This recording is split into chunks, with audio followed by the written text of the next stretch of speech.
Greetings, this is the Timeshare Traveler. This is episode 124.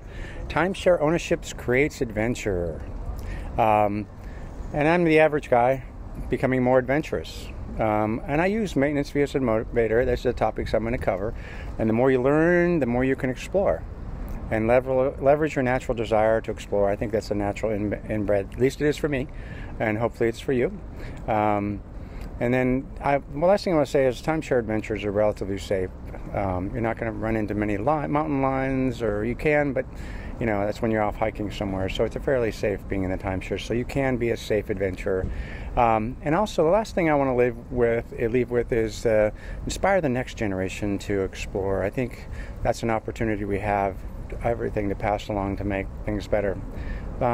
Before I go into the details, I'm going to tell you a little bit about my channel. Hang in there, I'll be right back.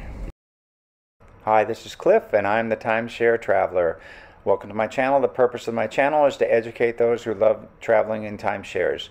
I've been an owner for 15 plus years at timeshare ownership. I have elite ownership with Marriott, Hilton, and Worldmark. I have published over 100 timeshare video reviews, and I've published over 95 timeshare tips.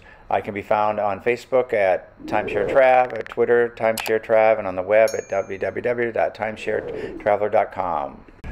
Well, I'm back, and guess what? I'm currently in a timeshare in Molokai, Hawaii. It's one of the very rare places that are visited. There's only like less than 10,000 people that live on the island, and then just a couple timeshares.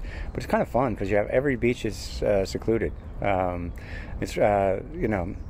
It's rarely visited. It's like going to Hawaii 50 years ago, and you have to take a prop plane to go. But it wasn't that bad, a small plane, but it was good. Just to put this next thing straight, I'm not a world-class traveler. I don't climb Mount Everest or any of the world's highest peak. I don't hunt wild game. I'm not talking about that kind of adventure. I'm talking about just a normal guy who has the spirit of adventure and wants to take advantage of that. I worked in corporate America. You're not your adventure type, typical person, I would imagine, and took a year off to travel in the United States, and I'm currently on that. And I use my time share adventures that I would do otherwise. So I find that it actually expands my ability to do that. The other thing is, what I do, I think anybody else can do. And the hardest part is actually just getting started. And that's what I found. Prepping and getting downsizing, making sure everything was taken care of. That was the hard part. Once you got started, the adventure sort of snowballed into itself and became more and more interesting. I invested in timeshares to become an adventure, a small time, but it could have chosen an RV. It's not so much about what I chose. I think I made a better choice over RVs, but that's a personal choice. And in fact, anybody here who's got an RV, hopefully all this rings true for you as well, because I hope whatever your choices are, you have the chance to follow your dreams and your adventures. And I've seen more in my life than I expected. I think that's the thing I want to leave with you. It's not something I thought it would occur, but I haven't actually done that. So I wanted to share my method and what I've done with everyone, so they can have that opportunity if they so desire. Some people, maintenance fees as motivators. Some people view maintenance fees as a burden. I don't. I actually use it as an opportunity to motivate myself to execute on my choice to adventure. They remind me how lucky I am and what my choices are. I rent them out if I don't use them, but I sometimes become the adventurer when I do use them. So what's wrong with all that? And life is kind of an adventure anyway. So embrace the opportunity that in my case timeshares or RVs or whatever give you, and look for ways to be better at life. That's the way. It's an adventure. Make the best of it you can. That would be and that's how I leverage my maintenance fees as opposed to a burden. They're all about the adventures I can be on. Another critical piece is the more you learn, the more you can explore. I didn't know what I know today about timeshares. I had to learn it probably maybe the hard way, or I found people that helped me along the way. But I'm better to use my timeshares the more time I'm invested in learning. And again, if you're doing RVs, the more you invest in RVs, the more you can get better at that. what better investment can you make to improve vacation and family time than having timeshares or having vacation? So again, motivation to be an explorer and bring my family along when it's appropriate, when they can join me.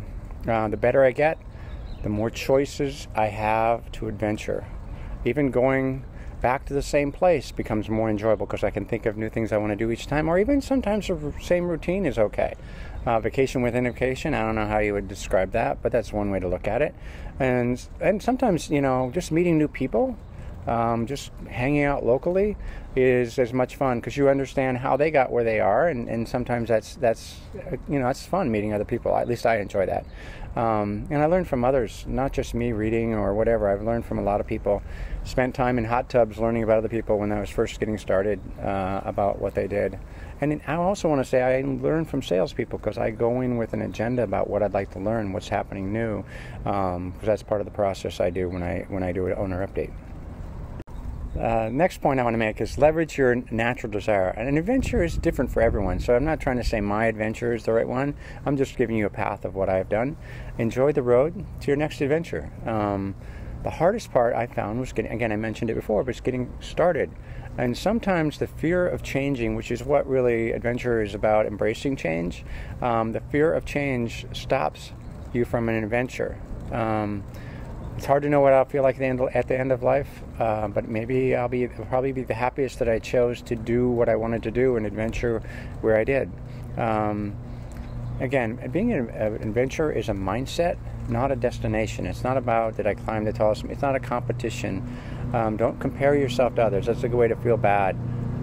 Focus on your desires and are you happy at what you're doing, and that's why you can enjoy the journey, as they say.